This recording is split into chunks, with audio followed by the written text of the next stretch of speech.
échauffement, un exercice que j'ai moi-même créé avec deux colonnes face à face et un ballon au milieu. Les deux premiers joueurs s'avancent et effectuent un shifumi. Côté ludique, ce qui permet à vos joueurs de travailler dans de super conditions. Vous allez voir, ils vont adorer.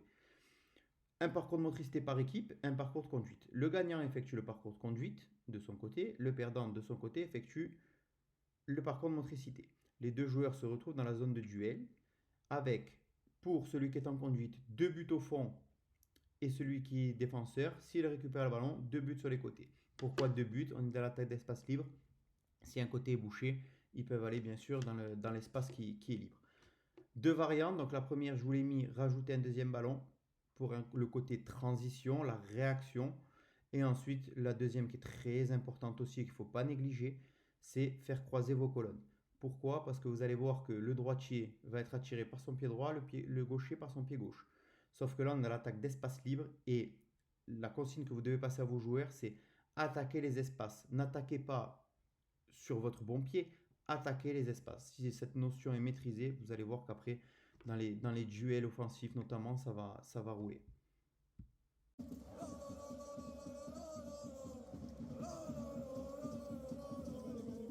transition que je vous propose là est un jeu de transition qui a été pensé par un éducateur de mon club, qui a été pensé, donc lui il a mis directement donc, des buts sur les côtés. Moi en première variante, je vous propose le stop ball. Voilà, le stop ball pour qu'il y ait du dribble, de la conduite de balle. Deux équipes, donc 3 joueurs de chaque équipe dans l'axe plus 2 jokers et 2 appuis de chaque équipe sur les côtés qui sont face à face parce qu'il y a un sens de jeu pour une et l'autre des équipes. 4 passes pour pouvoir attaquer les espaces. 3 si c'est trop dur pour votre équipe. 5, 6, 7 si c'est trop facile. Une fois que les 4 passes sont effectuées, un joueur jaune par exemple va attaquer un espace libre chez les verts. Un espace d'un côté ou de l'autre, peu importe, pour aller ensuite effectuer un stop ball. Voilà. Ensuite, en deuxième variante, donc, on revient à l'essentiel et à la base, donc avec les buts. Voilà. Donc, ils vont attaquer un but. Si c'est bloqué, ils pourront aller attaquer un autre but. Voilà. Donc, bien leur faire penser à l'attaque des espaces libres avec non pas un, mais plusieurs buts.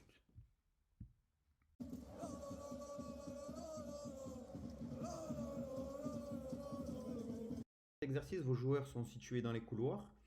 Au niveau des pots bleus, le joueur qui va défendre. Au niveau des pots rouges, le joueur qui va attaquer. Donc, les deux joueurs posent le ballon au niveau du plot qui sont en phase 2, avec un stop ball tout simplement, et se croisent. Le joueur qui est au plot bleu marque dans le petit but, le joueur qui est au plot rouge, lui, va attaquer l'espace libre. L'espace libre pour aller marquer dans le grand but. Voilà. Ensuite, vous voyez donc qu'il y a 2 buts placés un peu plus haut sur le terrain et 2 buts placés, on va dire, à l'entrée de la surface. Pourquoi? Pour qu'il y ait une réciprocité, une nouvelle fois.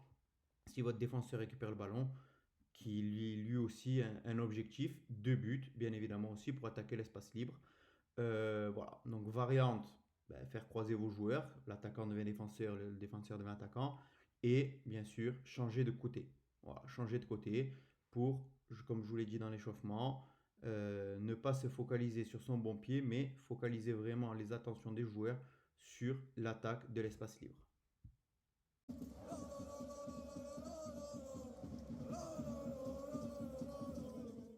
Jeu final, on va une nouvelle fois rechercher, comme durant toute la séance, un maximum de duels. Voilà comment s'articule le jeu. Donc 2 zones au milieu qui sont des zones de finition ou de relance pour les défenseurs et 2 couloirs sur les côtés. Voilà, il faut que vos couloirs soient quand même assez larges pour permettre à vos joueurs d'arriver lancés, de ne pas devoir dribbler dans des cabines téléphoniques. Voilà. Ensuite, donc, vos joueurs pour la première variante vont être placés bas sur le terrain. Bas, donc ça va amener un dribble tout simplement.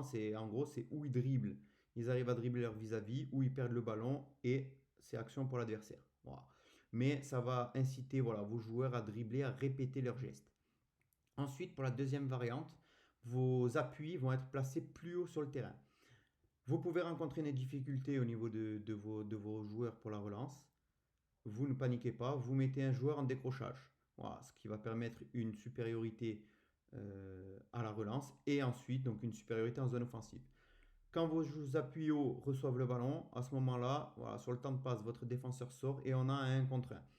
Un contre 1 qui va peut-être être plus facile, vous allez voir, pour vos ailiers, dans la mesure où il y aura beaucoup plus d'espace pour dribbler, puisque c'est un duel qui arrive de côté. Et donc, ils ont plusieurs solutions, déborder pour centrer, rentrer pour jouer à l'opposé, rentrer pour frapper. Voilà, il y aura vraiment plusieurs possibilités. N'oubliez pas évidemment de changer les postes, voilà, surtout si vous êtes sur des catégories de plus petits, je dirais, comme moi qui suis sur des U10, où les joueurs ont maximum besoin de passer sur les postes. Voilà, de passer sur les postes. Il n'y a pas de poste figé, donc un maximum de répétition de gestes, même dans le jeu final.